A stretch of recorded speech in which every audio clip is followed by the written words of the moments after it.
No. Now, thank you for all your great responses to the Do Now.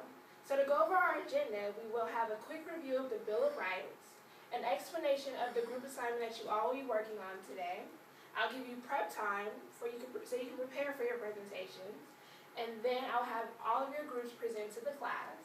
And lastly, we will have our independent practice worksheets. Now, may I have a volunteer please read our objectives? Yes, Kim. Students will be able to discuss and demonstrate the meaning and importance of each of the Bill of Rights and explain how each right affects their life. Great. Now, we did kind of touch on this last time when we talked about the Bill of Rights briefly, but today we're going to go a little more in depth just to make sure that you remember. So in order for us to do that, I will need you all to take out your number cards 1 through 10, and when I describe the amendment, please lift the number that indicates which amendment that is. So if the next slide was talking about something about the First Amendment, then I would need you to lift up the card with number 1 on it. So I would know which amendment that you think this is. So this amendment states that when a person is accused of a crime, he or she will have a quick and public trial. They also indicate that the jury will be fair. The accused will be told what they're charged of, and also will be able to face the people that accuse them of breaking the law. And lastly, the accused can have the right to a lawyer. Now, do you remember which amendment this is? Yeah, I see mostly 6s out there. That's correct. It is the 6th Amendment. Now, this amendment says that no person can be charged with a crime unless the charges have been brought by a grand jury. A person cannot be charged with the same crime twice. Now, do you remember what we called this yesterday? Double jeopardy? That's right, it was double jeopardy. Now, also this amendment guarantees that a person does not have to testify against themselves. So, do you remember what we talked about? I know I said the name, but I don't think many people caught it. Well, yeah, this term is called self-incrimination. So, if you were ever made to testify against yourself, say in a court case or anything, to just basically tell on yourself, then that is you're self-incriminating yourself.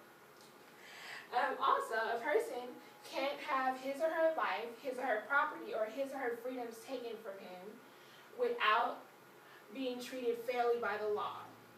And lastly, this amendment guarantees a person's property cannot be taken from them without receiving money for it or some kind of compensation. Now, do you remember what this amendment was?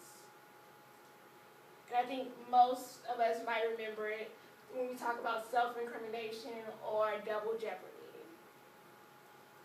I see mostly 5s out there, and that's great because it's the 5th Amendment. So moving on to the next one. Citizens have the right to be safe in their houses, their belongings, and their persons against unreasonable search and seizures.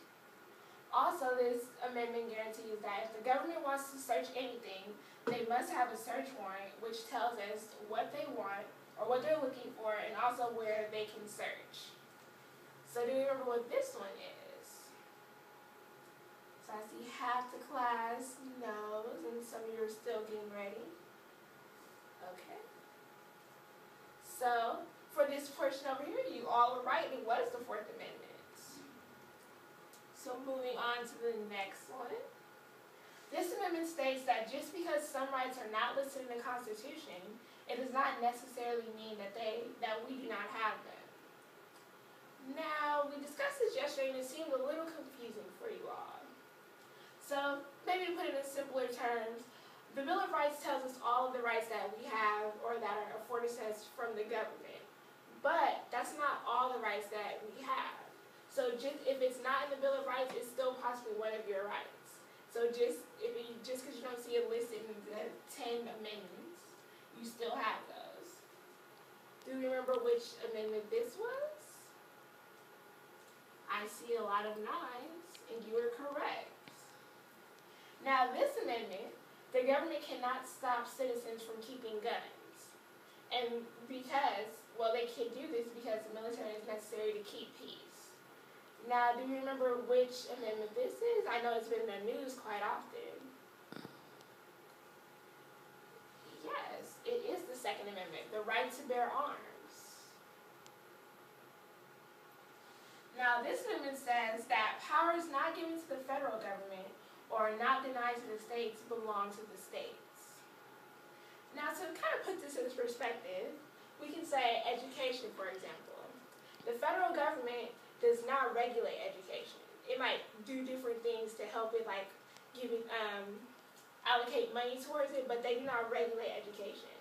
And there's nothing in our Constitution that says that the states cannot regulate education. So, thus, the states are the people that regulate our education system. So, the state of California tells us what our students should learn and what they should know by certain ages. And that's because it is their right given to them by which amendment? I see a few 10s out there, and that's correct. It's the 10th Amendment. So next we have this amendment that says excessive bail or fines cannot be required, and also no cruel or unusual punishment is allowed. Now, do you remember what this amendment was? Yeah, I see a few of you with the answer. It's the 8th Amendment. Now, this one states that no soldiers can be kept in people's homes in times of peace without the permission of the owner. Now, this was created mainly in result of what was happening before we gained our independence, when the British soldiers could just go up to the colonist's house, knock on the door, and say, hey, we want to live in your house, and it's technically ours now. So to prevent this from happening again, when the colonists were drafting the Declaration of Independence as well as the Bill of Rights, they thought that this was very important to put this in there and say that no one has the right to just come and live in your house without the permission of the owner. And this only changes in a time of war, because some laws are altered during a time of crisis. So do you remember what this one is?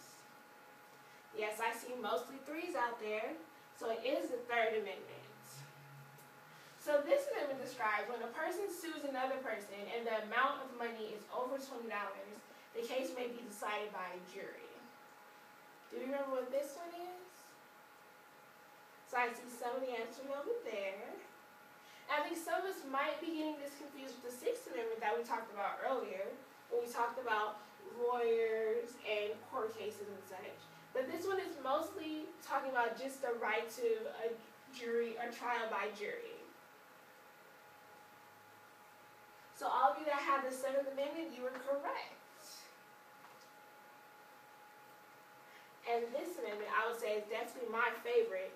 It says, Congress cannot make a law that limits our freedom of religion, free of speech, free press, or the right of people to get together in groups, or the right of people to ask the government to correct things they do not like. And I see that everyone knows what this one is. It's the First Amendment. So before we move on, are there any questions before I start to explain our group assignment? Okay. Well, if you have any later, be sure to ask. So now, today I'm going to have you all in groups of 3 or 4, and with that I will give each group an amendment. And with that I would like you to teach the class the significance of your amendment. And you will do this by choosing one of these options. And I picked these 3 because I want you to have different opportunities to use different learning styles. So for example, some of us like to learn using physical action. So with that we have the skit, where you can create a 2 to 3 minute skit that demonstrates the significance of your amendment. Also, you have the option of creating a political cartoon that illustrates the significance of your given amendment. And lastly, if these 2 don't interest you, you can write a newspaper article connecting your given amendment to a current event. Now with this, you can either use your current event journal, so you can use an entry from last week or an entry from this week, or you can use some of the newspapers that are located in the back. Now for all presentations, all group members must have an active role in the presentation. So if I see that you're up there, you're just nodding and agreeing, please believe that I'm going to ask you at the end of your presentation to give me either a synopsis or something important that you learned. So don't think you're going to get away without presenting something.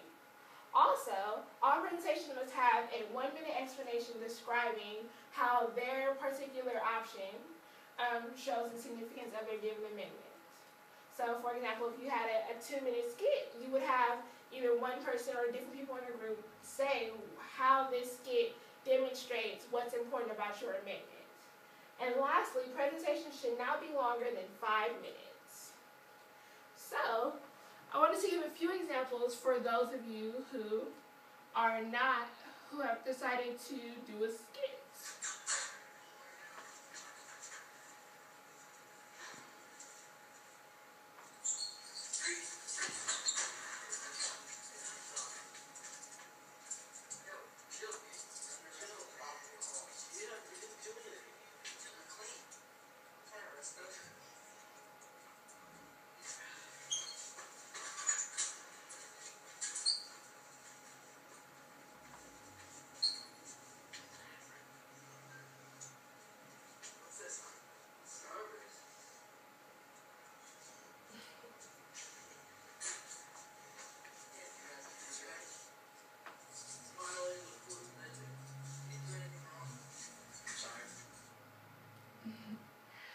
So that was pretty funny.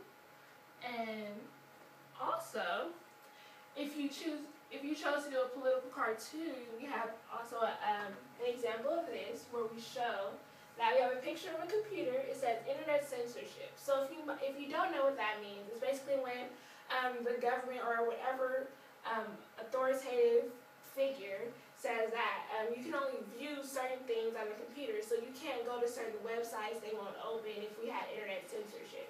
And if this was to occur, it would say, sorry, the political cartoon says, sorry, a First Amendment error has occurred. And this is mostly because this is a violation of our free speech. How can you tell us what we can look at on the computer if we have the right to freedom of expression and freedom of speech? So you can also use this option. So to go back, I will leave these on the board and I will break you all into your groups of 3 or 4 and assigning your amendments.